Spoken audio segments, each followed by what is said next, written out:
Yeah, so this was a tricky one for me because I enjoy reading and I read a lot and I recommend a lot of books via my, the workshops and seminars that I'm involved with.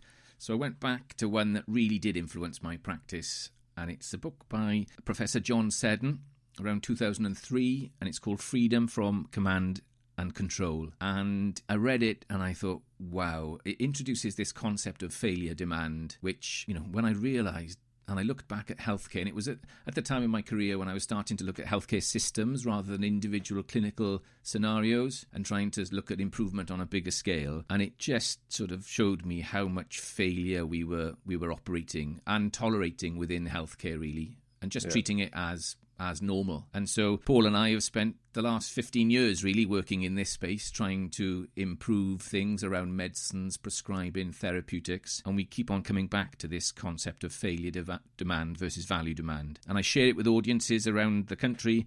I introduce them to the concept of progress chasing. How much of your day do you spend chasing stuff that hasn't been delivered or hasn't come to you? And particularly at the time, I remember looking at discharges from hospital. Yes, they were on paper at the time, and how many errors we just are involved in that, that interface, which I know is a sort of one of the WHO hot topic areas now, but that was a long time ago. Yeah, and you introduced it to me, and I have to say, without even realising what it was, when I first started working in primary care 4.5 years ago and started looking at the repeat prescription system, it just lit up. That idea of failure demand was unbelievable, and we made a lot of changes. Took maybe a year to get everybody on board, but everybody was like, from the patients to the receptionists to the GPs, were like, wow, this is so good. And yet, you know what, it was actually it's a simple idea. Obviously you've got to get people on board, so I couldn't agree. Great idea of failure, demand and value. Yeah, and we've used it a few times. We spent a bit of time in a GP surgery using it, didn't we? And it was revolutionary to me. The theory behind it seems common sense and you can't argue with it. But when you see it being put into practice, and when you actually start looking at a system like what goes on in a GP surgery, and you realise how much actual work is spent on stuff that is generated by things further up the line that have created that problem rather than them being an actual problem. And it was it was amazing, really. So a good book, that one, Jamie. So are we going to accept it into the Aural Apothecary Library? Oh, yeah. Yeah, definitely. So I think we'll have to accept all the authors, speakers' suggestions unless we really take offence. So that's one of the other questions. And the third question, which I will answer just as an example to help the listener, we'll be asking them for, I'm a bit of a music buff, and I know Gimmo is as well, but we're going to be asking them to give us the soundtrack to their career. So this will be a Aural Apothecary pod soundtrack, which we've already started the idea on Spotify. And so, again, for fun, but I'm going to give you what happens to be my all-time favourite song ever, but there is a reason for this, and it's Dignity by Deacon Blue. And probably if we ask Jamie, he may give something similar, but for me, that became the soundtrack when Jamie and I were doing our final exams in 1991. I can't remember whose idea it was. It might have been Jamie's, but before every final exam, we used to take it in turns. Obviously, there was 8 of us lived in the house. We only had one shower. And whoever was in the shower was allowed to play their finals track. So there were 3 of us doing pharmacy. So we were all doing the same exams, obviously. And so each of us would have a track, and we played it as loud as you possibly could on your hi-fi system when it was your turn to go into the bathroom. So therefore, it became the whole soundtrack to my career, I suppose. And so, yeah, it's Dignity by Deacon Blue. Yeah, thanks, Steve. I mean, just to elaborate on that, I think it was before finals that we started as well. But with the track that we're looking for honesty, aren't we, from our guests. We're not looking for a song for them to impress people. We want a song that's become imprinted on them during their life. It's a track that has significant meaning for them during their career. And so my exam song has stayed with me throughout my life, and when I'm running or cycling and Sweet Child of Mine comes on, it gives me a boost. I play it before job interviews, it is my motivational go-to track. And so that's what we would like to hear. Have some honesty from our guests as they add a track to the Aural Apothecary Spotify playlist. Indeed. Okay, let's move it on. So that is keeping with the pace. We'll try and inject some pace into it as well. But as you get to know us, hopefully that's been helpful for our listeners. Let's move on to something now around current issues for discussion. And each episode we'll try and bring you a few discussion points where the three of us plus our guest will discuss, see if we can add something to your podcast experience, whether you're out running, walking the dog, in the woods, on the commute. Do you remember when you used to commute? I still do. Some people still do. I know. So I'm going to hand back to STC now, because I know that he's going to talk to us about something that struck a chord with him last week. STC? Yeah, so these sometimes might be a little bit left field. Sometimes there'll be something that you may well have seen in the pharmacy or medicine world or the lay. But again, because I've been listening to a lot of podcasts, because I've had a lot of time, I'm a massive fan of Stephen Dubner of Freakonomics fame. And he has an excellent podcast. And he had a couple of guys on who had written a book called Compassionomics. Don't know where they got that idea from.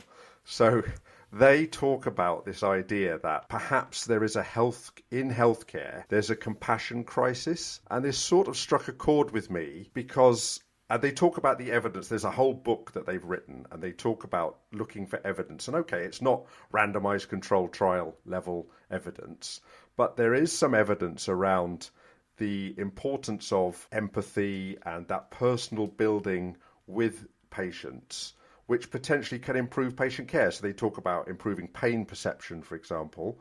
They talk about that it may have some evidence that it may affect immune and endocrine response, and certainly in relation to psychological sort of depression and anxiety, and the importance of that in relation to the care of patients. And the reason why it struck a chord with me, I suppose, is having moved over from hospital to primary care, I began to realise that I was moving to treating people versus bed numbers. So by definition, it can get very transactional in a hospital. And I would argue it can also still get very transactional in primary care as well. But this idea that if you can build and have some compassion for the patient and you build that respect and the continuity of care then becomes easier, that actually when you then need to make some difficult decisions about people's care, for my examples around choices around medicines, and I've seen this in reality, that makes it that much easier. So it's a really interesting podcast, and the book I'm sure is fascinating. I haven't read the whole book, I must admit, but it's this idea. And also they talk about, could it be the antidote to burnout? Because lots of healthcare professionals are getting burnt out because of the transactional nature. The speed at which people move through, particularly in a hospital, is got quicker and quicker. And they talk about it as to whether or not it's an antidote to burnout. So I'm sure there are, of course, counter arguments, but that's what I wanted to bring up. Okay, thanks, STC. Gimmo? Yeah, so I mean, we had a chat about this in the run-up to the podcast, and I think the idea of being compassionate and stuff is a no-brainer in some ways. It just makes sense, and it's just something that we're all naturally inclined to do. But where there's an issue, and I shared, I think, with you a blog that I'd read by someone called Complex Wales, who sort of posts a lot of this sort of contrary opinions to some of these sort of almost fads that come round, if I'm honest. So the risk with compassion, it becomes a mandate that you must do compassion. And that can be quite dangerous, I think, because when you actually look at what compassion is, true compassion involves taking on some of the pain of the person who you're compassionate towards.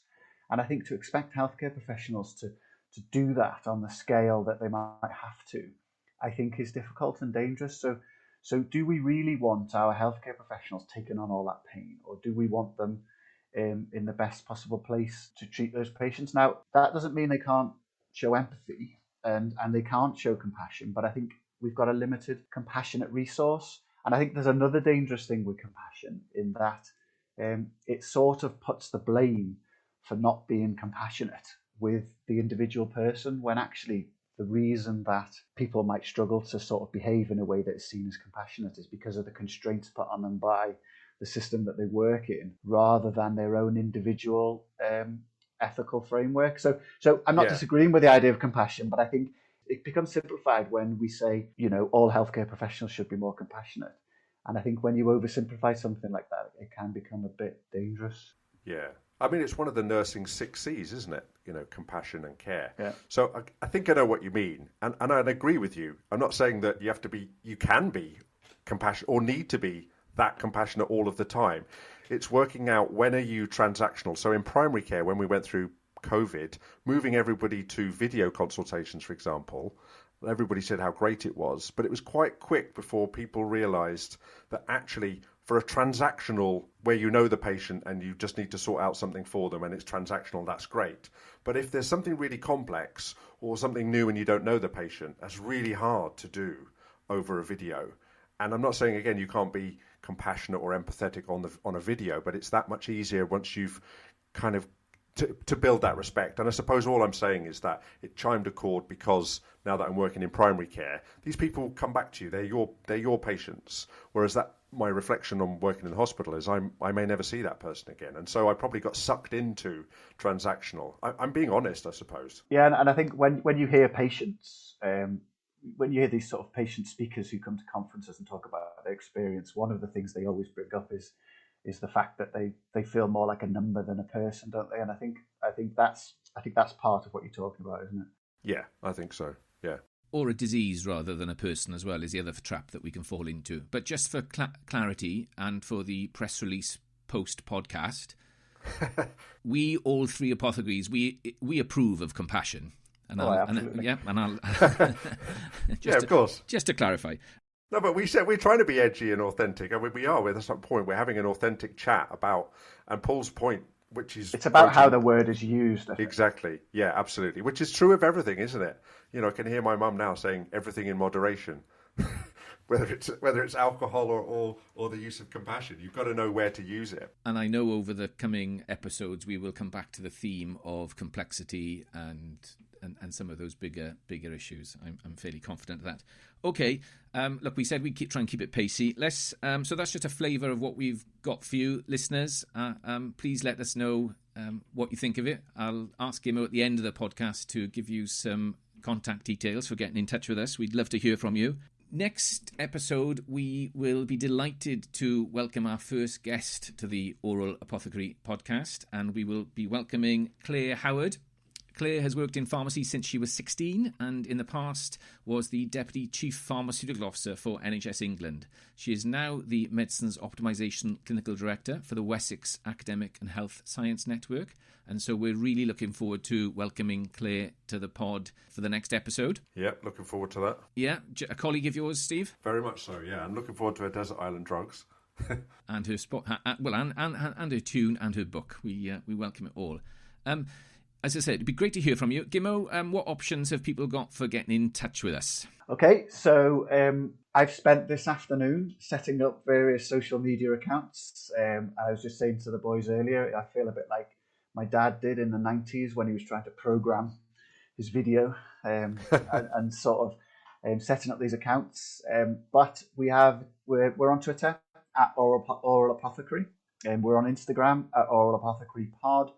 And obviously, with regard to this podcast, if you can rate us if you liked it, add in a few comments from wherever you got it from, and obviously share it as much as you can. If you want to email us, it's auralapothecarypod@gmail.com. Thanks, Gimmo. And finally, we're going to wrap up with the final ingredient. Back to you, Gimmo. I think this was just the news story earlier in the week about Bruce Willis, and he was kicked out of a pharmacy in the States for not wearing his mask. And of course, one of the things about pharmacists is we crave to see our profession in the news. So any mention of our profession, we sort of leap on it. And so the idea, I just was fascinated. The story was more about Bruce Willis not wearing a mask, and I don't know if he's a mask denier or not. I don't think he is, but I just wondered why he was in the pharmacy. What was he getting? Ooh, yeah. We're keeping it positive, so Okay, thanks both. This was a 3 Apothecaries production. Sound engineer Jimbo Slough. Original music Jamie Brewster. Artwork by David Baker. Thanks for listening to the Aural Apothecary Podcast, where we always dispense with accuracy.